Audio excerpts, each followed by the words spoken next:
Hello guys, good morning, જય માતાજી. કેમ છો બધા? આઈ હોપ કે તમે બધા મજામાં જશો અને હું પણ મજામાં જ છું. તો સવારના વાગી ગયા છે 10 અને ફાઇનલી જે મેં કેટલા દિવસથી તમને કહેતી હતી કે મારે કંઈ હેર ટ્રીટમેન્ટ કરાવવાની છે, તો ફાઇનલી મેં સ્મૂથનિંગ કરાવી દીધી છે. તો જોઈ શકો છો રિઝલ્ટ. જે મારા આગળ ગુડગુડિયા વાળ હતા તે થોડા આમ મેનેજ થઈ ગયા છે. તો જો આ છે ફાઇનલ લુક મારું સ્મૂથનિંગનું.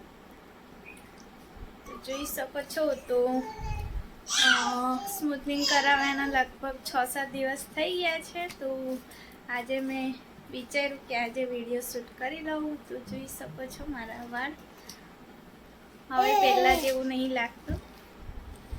તો મારા વાળથી મેં એટલી કંટાળી ગઈ હતી ને, ક્યારે મેં હેર ટ્રીટમેન્ટ લઉં એવું વિચારતી હતી. તો ફાઇનલી મેં હેર ટ્રીટમેન્ટ લઈ લીધી છે અને સ્મૂથનિંગ કરાવ્યું છે. તો આમ બહુ રિવ્યૂ મેં જોયા હતા કે હેરફોલ બહુ થાય છે સ્મૂથનિંગ કરાવ્યા પછી. તો હવે દેખીએ શું થાય છે આગળ. તો હાલમાં તો આમ સારું લાગે છે.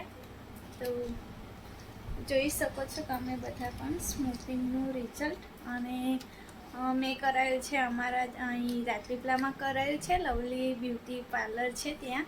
તો ત્યાંની સર્વિસ મને બહુ સારી લાગી. ત્યાંના જે દીદી છે બહુ સરસ એમનો સ્વભાવ છે અને કામ પણ એટલું ફાઇન છે એમનું. તો મને તો બહુ સારું લાગ્યું. તો તમે પણ આટલામાં એટલે કે અમારા જિલ્લામાં રહેતા હોય અને આવવા માંગતા હોય તો તમે પણ મને કમેન્ટ કરજો. મેં એડ્રેસ જરૂરથી આપીશ અને એકવાર વિઝિટ ત્યાં જરૂરથી કરજો જો તમે અહીંયા આસપાસ રહેતા હોય તો. તો સરસ છે દીદી, એમનો સ્વભાવ એમ કરતાં બહુ સારો છે.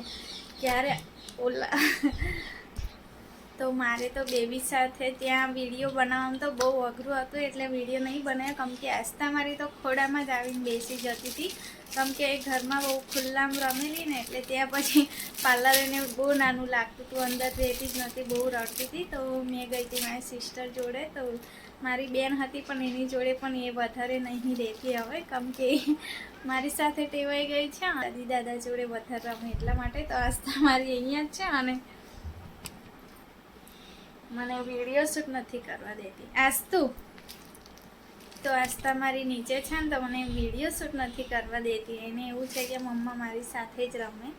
તો જો તમે રાજપીપળામાં રહેતા હો તો એકવાર વિઝિટ જરૂરથી કરજો લવલી બ્યુટી પાર્લરમાં. તો બહુ સારો એમનો સ્વભાવ છે અને કામ પણ એકદમ પરફેક્ટ કરે છે.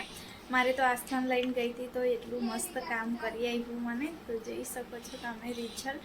તો હવે દેખીએ, હેરફોલ થાય તો થાય. હવે એમ પણ મેં મારા વાળથી બહુ કંટાળી ગઈ હતી, એટલે કંઈ એ નહીં આવે. કેર કરીશ એટલે દેખીએ હવે. આમ કે દીદીએ કીધું છે કે જે એમને કીધું છે તે વસ્તુ હું કરીશ, એટલે કદાચ હેરફોલ ના થાય. હવે દેખીએ, સમય પર આધાર આવે. તો ગરમી બહુ થાય છે. તો તમને બધાને મારું આ લુક કેવું લાગ્યું કમેન્ટ કરીને જરૂરથી કહેજો. કેમ તો હવે મારે મારા વાળ મેનેજ કરવામાં થોડું આમ કહેવાય ને આસાન થઈ ગયું છે. જો જે વાળ આગળ આવતા હતા ને મારા, તે હવે નથી આવતા. તો હવે મારે આવી રીતે કરવું હોય તો હવે થોડું તો સારું દેખાશે. પહેલાં તો એકદમ જ ઉપર થઈ જતા હતા. તો એકવાર કમેન્ટ જરૂરથી કરજો કે તમને મારું લુક કેવું લાગ્યું તે.